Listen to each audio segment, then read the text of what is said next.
What is up, you guys? We are here for our midweek alchemy message. We are just looking at our spiritual lessons for the week and unpacking our approach to how we're dealing with those lessons. And I really like today's reading. It's very straightforward. We might have a short video because it is very clear. This is not a reading where it's like, well, search within yourself and then, piecing things together. It's just straight up. So from the Wild Unknown Alchemy deck, we've got Smoke, followed by Oil of Vitriol,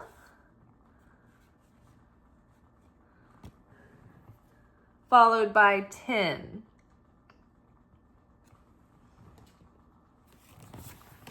Underneath Smoke, we've got 9 of Cups.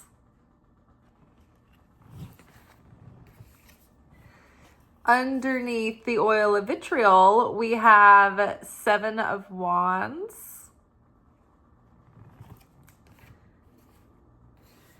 Under 10, we have the Tower. And to cap everything off, we have the Void. So, what I think is going on in this reading is that Spirit is like, this is the block that's holding you back from everything that you want. Here it is. This is what you have to work on. This is the key factor that's slowing everything down. That just as you're about to get the miracle, it's this is how you spill your light and self-sabotage. And this is what kind of gives you a short circuit, so to speak, right before it comes through and kind of resets you in the game. I love thinking of life as a video game.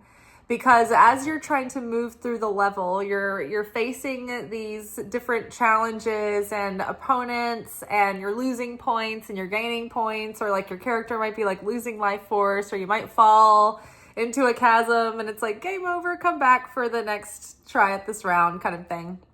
And so there's these moments where we might be about to align with our manifestation or some wish that we have, right? And then maybe at the last minute, we do something that short circuits. It's some reactive behavior, which then sabotages the moment. And then we have to correct for that negativity. We go through another cycle of karma somehow, right? So right now, as we see through the smoke and mirrors, right now, we're in this moment where everything's very revelatory, right? Everybody's talking about deep secrets coming out, for this full moon in Scorpio. But really, I think it was more about having a revelation about something that was unbeknownst to you and your motivations and how things were aligning and working out for you in your life.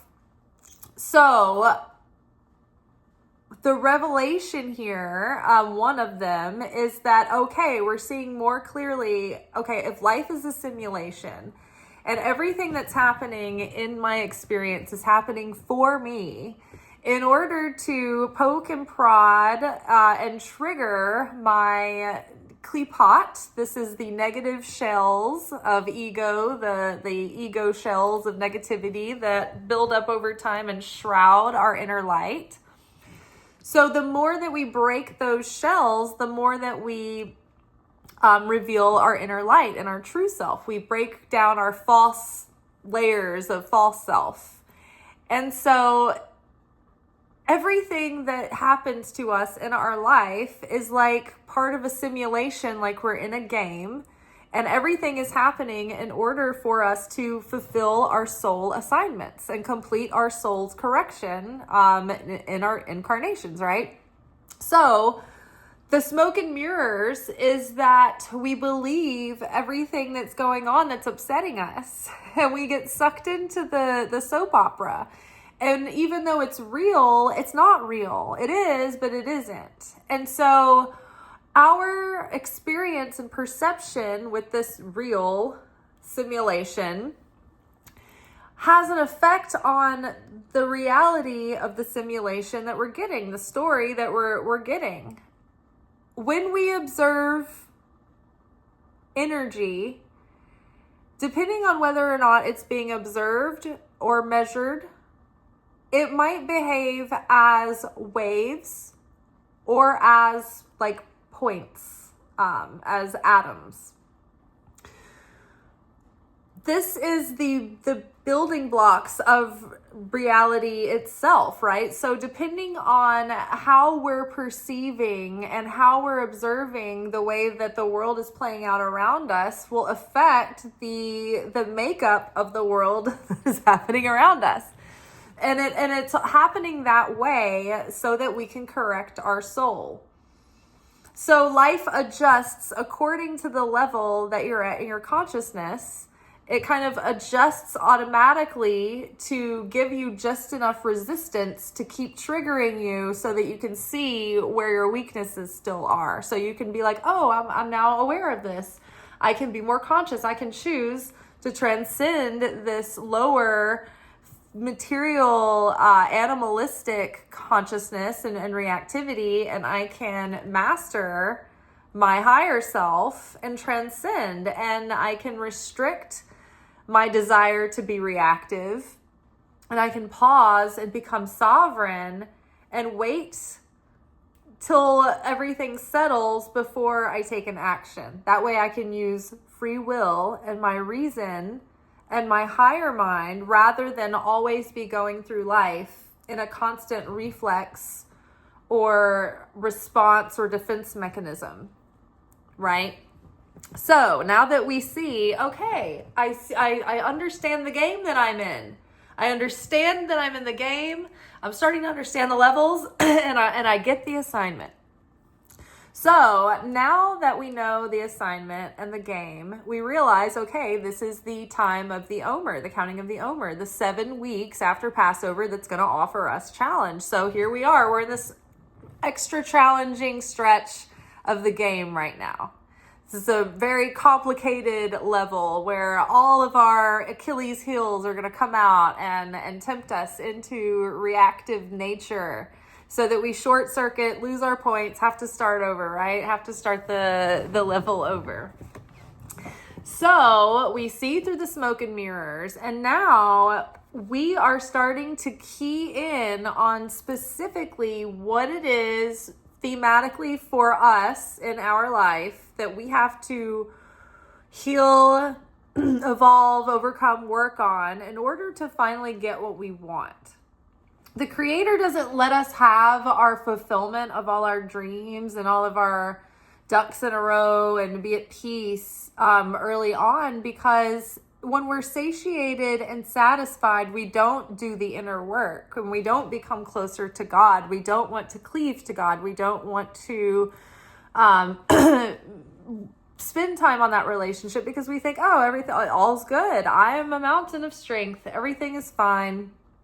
And God is shining upon me and God is happy with me. And I don't want to disturb anything and I don't want to fix what ain't broke. So we'll just leave everything as is, but it's when we are pushed into states of desperation and uncertainty and difficulty and challenge that we awaken a desire to change ourselves, to understand the nature of the cosmos more, to understand our purpose in life and why our life is playing out the way it is and what we can do to take our responsibility in that, to change that, to transform that, and to transform who we are, who we show up as.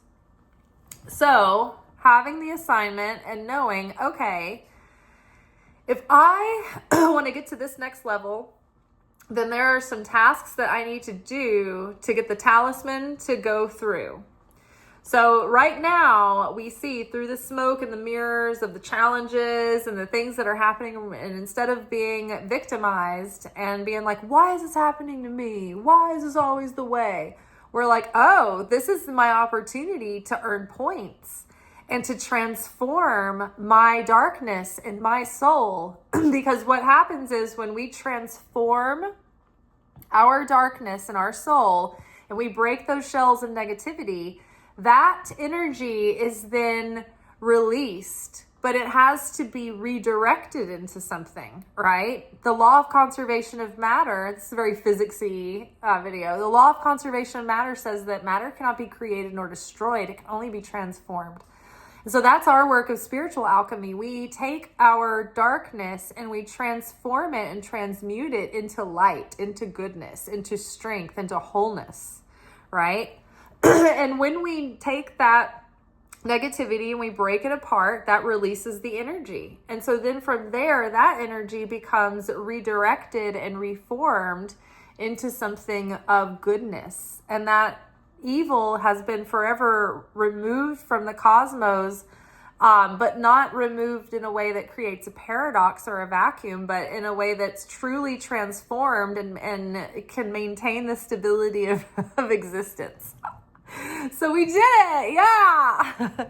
So in order to move forward and get to the next phase of realizing our manifestation and doing our duty and our calling and, doing our part for the Creator, because we're the channels that God's work comes through, right? Everything in the physical has to come through the physical. The spirit world works through physical vessels.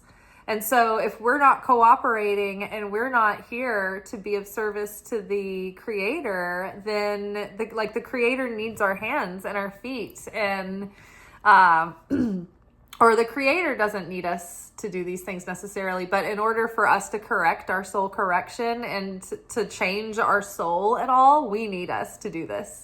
Right? We need the opportunity to be channels. It's a gift. It's an opportunity of grace, so that we can work off this old heavy part of the soul and lighten it up, so that we can expand our capabilities. Right? When Jesus said, "You're going to do these things and even better." Right? But we have to get to that point in our conscious awakening and our spiritual awakening in order to remember our wholeness, right? So one specific thing that we need to do to break through to that next phase is deal with the vitriol, right? The oil of vitriol literally is the oil that is going to rocket fuel our manifestation. We need to extract this from anger. So it's fine to be angry sometimes. It's okay. It's natural, right? It's okay to confront situations if you can do this in a divinely ordered, guided, and healthy way. But what happens is that when we're going through life, and we're handling and confronting these situations, many times it's not what we do that makes everything go off sideways and topsy-turvy. Because have you ever been in a situation where you feel like you did something that you saw somebody else do one time, and everything was fine when they did it, but when you did it, everybody reacted this all certain way, right? So there are many things, like many times, this is not always the case, but sometimes it's not what you're doing that might be wrong. It's the vibe that you're putting off when you're doing it that makes it off-putting. So when we get into situations where we have to speak our truth, or speak up in a situation, or speak out in a situation, or have a healthy confrontation, sometimes these things are necessary in life. But what happens to throw a wrench in the whole thing is when you do it while you're still activated in annoyance and triggered and angry, and you have this venom, this vitriol, this how I describe vitriol, it's like when you have anger that's also projected through judgment and disdain and like bitterness and resentment. It's like there's a sting in it. There's a nastiness. There's a sharpness and vitriol. It's like it's vicious. It could be weaponized, but there's a sour, bitter note to it, and it's got a certain sting. So it's like, okay, let's take me. If I'm in a situation at work and one of my coworkers is doing something that is really getting under my skin, right? Now, they might be like, let's say they're not doing their work and it's making it harder for everybody else. And let's say it's let's just pretend, for example, that it is one of our waiter assistants, right? Because we have to pay them. So let's say one of them is making me mad. How do I handle the situation? Because let's say that they are blatantly not doing their work, and we're all the servers are paying that person to do it. So there's a way to handle this, and this is one of the things that like I struggled with this through my life, because I can be fiery and sassy and have a mouth on me. So in this situation and you see the problem happening, you need to pause and go step away from it, detach from it, and make sure that you're not in anger, but that you've shifted yourself to be detached enough where you're not actively angry at this person or annoyed or irritated with them when you are confronting the situation. You have to love this person. You have to be in unity. You have to be, at least be like, okay, I'm fond of this person. Like, it's not them personally, but like their behavior is the thing that needs to be addressed in the situation. Realizing to yourself that if you do this early enough and you just address it before it builds up into resentment, then there's not going to be so much vicious energy behind the confrontation when it needs to happen, right? So many times we avoid confronting people when it needs to happen because we don't want to rock the boat, or we don't want to upset them, or we don't want to get them mad, or we don't want to hurt their feelings, or we don't want to get in trouble. And so things keep silent, right? But then it creates a bigger problem.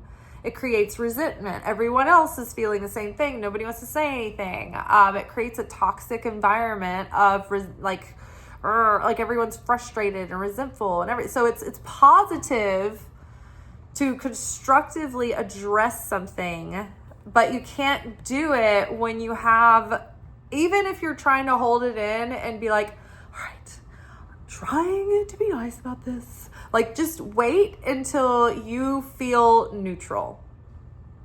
Then you won't incur judgment on yourself, because what happens on the cosmic scales is if you spew this vitriol at someone, even if you're holding it in and you're being technically polite and professional, all those things, it's like you're putting this energy out and you're doing it in a vicious way with judgment. You are angry at them with judgment, and you are casting judgment at that person, and that's making it evil eye and evil tongue, because you're angry and you're judging and you're directing this at someone. And so then your seed level, the consciousness that you're in, is in this active judgment, and you're taking an action while you're in that seed level. Even if you're perfect at like hiding it and you're delivering it in a professional, neutral way, it's still happening on the inside. Your vibration is still in the invisible realm doing this.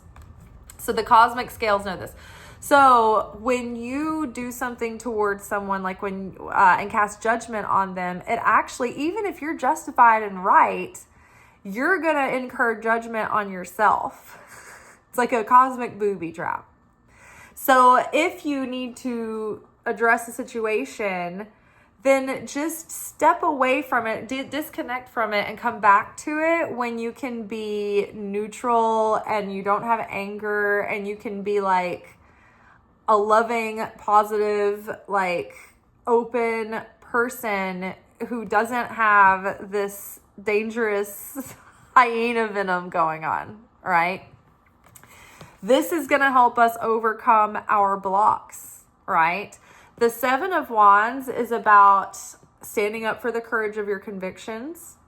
It's about having the strength and the wherewithal and the ability, the capacity to navigate this situation, to get through this, to transcend this difficulty and this challenge. It's about breaking our patterns and breaking our subconscious defense mechanisms. And it is about pushing through blocks, pushing through resistance, right? So it's about all of these things that we were just talking about, and the specific area that we need to address. We're not like, well, maybe there's a little bit of this, and I've got a little bit of jealousy, and I've got a little bit of like scarcity mindedness. It's like, no, specifically the biggest hump, the biggest hurdle to overcome that will clear up your energy, that will give you the most momentum.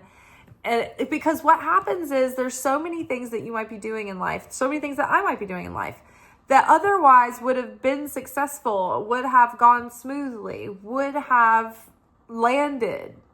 But there was this there. Had the vitriol not been there, had I not been angry, because anger is a very low vibration, or it can be.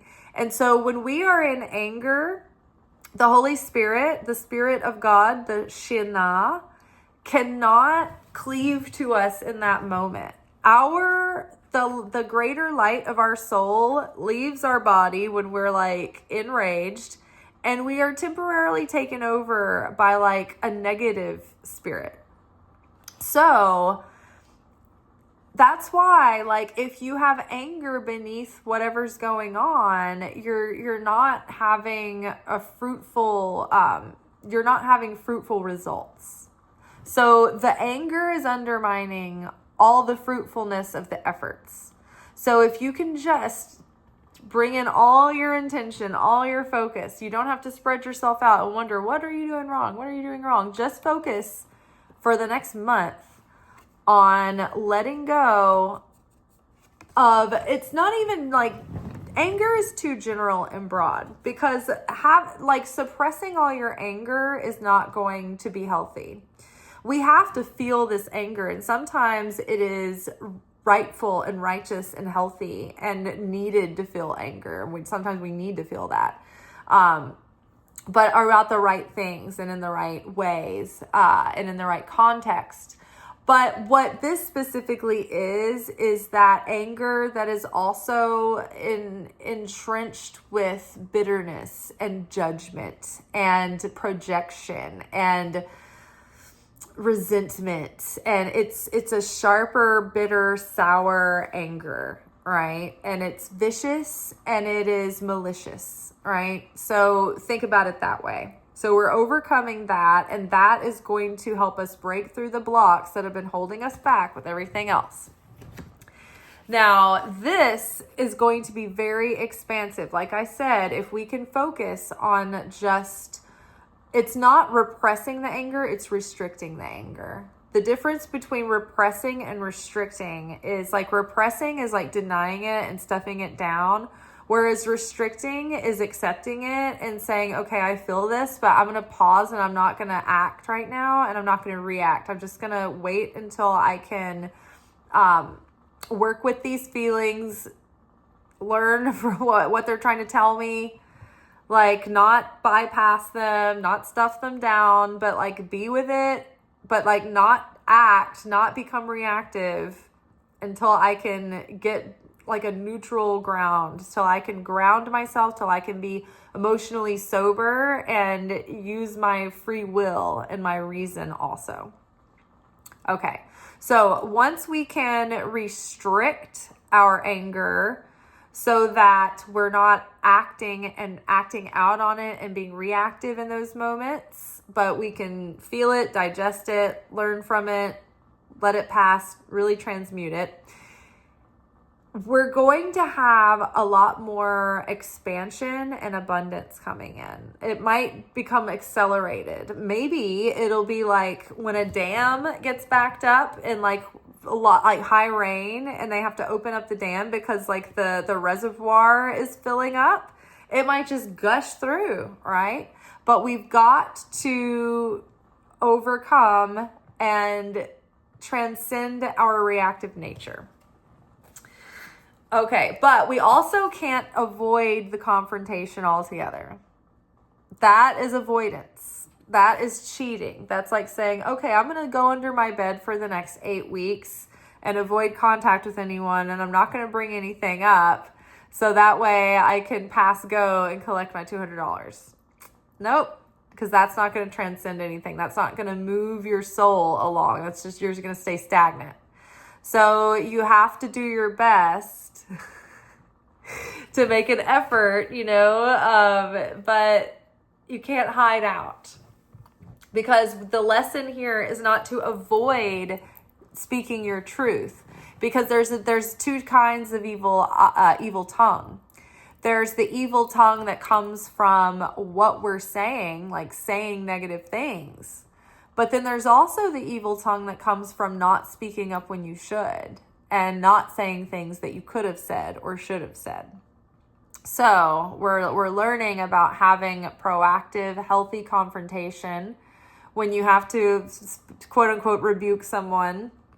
The Zohar portions recently were talking about how if you try to be like the creator rebukes us in private. And if we are like, if we respond to it, we own it and we take that in and we teshuva, we get back on the path, straighten ourselves out, then all is well, right? But if we take that rebuke and we're just like, blow it off and we keep, doing our thing, then we'll be rebuked amongst our friends. That means like life will kind of embarrass us in front of our peers and call us out about the shit that we're doing. And if we take it into account, you're like, you know what? I learned my lesson. Okay. I hear you, creator. I hear you. I'm atoning. I'm changing my ways. All is well. All is good. But if you ignore, you blow off and you're like, this is probably nothing. I'm probably just imagining this. This has nothing to do with me. Then the creator starts rebuking you more publicly, right? So dealing with all of that, we're trying to learn how to do this as healthy as possible. So you first go to the source and try to do it in private in a loving way with somebody. Now, all of these things everything can change. Our fulfillment can be accelerated a lot if we can really transform and transmute this anger and let it go. We've got a tight grip on the feeling of this, right? And this is how we're holding on to it. We're like, I love my anger. My anger, this is the anger, right? This is a false sense of security. It's a false sense of fulfillment. So there's this preoccupation between pleasure and pain. And we know ultimately our fulfillment that we seek is to be had by stepping into our fuller potential, right? But we stay in our lower state, in our state of lack, in our state of undeveloped and unrealized potential, even though it's uncomfortable, even though it's miserable sometimes. But it's like we stay with what we know and what's familiar and what feels like a comfort zone. And we don't want to go through the temporary discomfort of change, of effort to get ourselves into the next level, right? Even though it's it's what we want, right? It's our dream. So we stay in these false senses of security and false beliefs and lower expressions of ourself, right? And so this is the tower, all of that we try to cling to hold on to our little comfort zone. Like, I don't want to leave my fears. This is what I know. This is what is comfortable. I want to hold on to this anger. This anger gives me energy. This anger makes me feel victimized, and it helps me not face my true self and being possibly disappointed in myself. It helps me avoid taking responsibility for my choices or lack thereof. I like projecting the blame elsewhere and not taking it on myself. So I don't want to give up my anger. My anger makes me feel justified. My anger makes me feel self-righteous.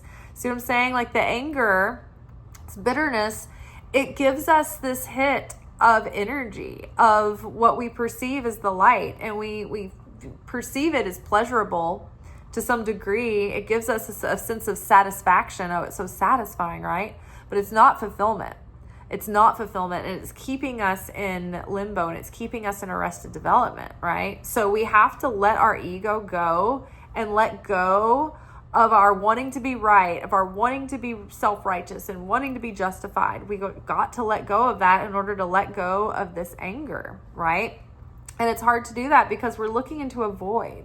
We're like, well, what is there? What is there? If I don't have my anger, then there's just all this space. But that's good because the universe loves a void. It loves space because it likes to fill space. And we want to fill space with positive, with miracles, with the real fulfillment.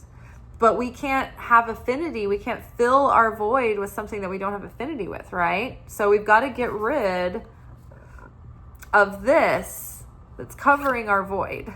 So get rid of the anger that's filling our void. Have that void empty, because the void is the space where new is created, right? It's the Israelites leaving Egypt and going out into the wilderness. The Israelites did not want to leave Egypt. A lot of them didn't leave Egypt. A lot of them didn't want to go. A lot of them thought when they got out into the wilderness, they're like, let's just go back. It's like, even though it's enslavement, it's like it's like familiar. We know we have a mill, we have like a job, we have a shelter, like we have a lifestyle there, we have a culture, we have neighbors. Like, let's just go back. Like we don't know where we're going to eat. We don't have like a housing. It's like uncomfortable, and that's the same here. It's like we're clinging to that comfort zone. This is what we know. This is what we're used to. I feel awkward and naked without this anger, without something to fill the void space within me. Have you ever just like been driving down the road, looking out the window, and somebody's like, what are you thinking about? And then you realize in that moment, you're like, I have no thoughts right now. How do I have no thoughts? Quick, think of something. I can't think of anything. Oh my God, I can't muster a thought, right? And it's weird. It's almost uncomfortable. You're like, it's almost like a panic. You're like, can I ever think of anything again? Like, bird, I don't know. I can't, it's just like to generate a thought when you're in that space of having emptied your mind by accident. You're like, whoa, it's like almost unsettling. Same here. But we need to allow for that void. We need to have faith when we're staring into this uncertainty, because good things are going to come of it. Miracles can come of it, right? When the Israelites went into the wilderness, they experienced miracles, the likes of which were never experienced again until the time that Jesus was walking the earth and he was doing miracles. But same for us, it's like when we're going through the wilderness of our life and going into the uncertainty, bold and shaky need, it doesn't matter. That's where we're going to witness and experience and connect and awaken miracles. So that's what's possible this week. So just watch for your vitriol. This is going to be the jet fuel for your rocket launch. Rockets of desire. All right, you all, that is all for tonight. Tomorrow, we will have our weekly romance, oracle, and tarot message. Until then, peace.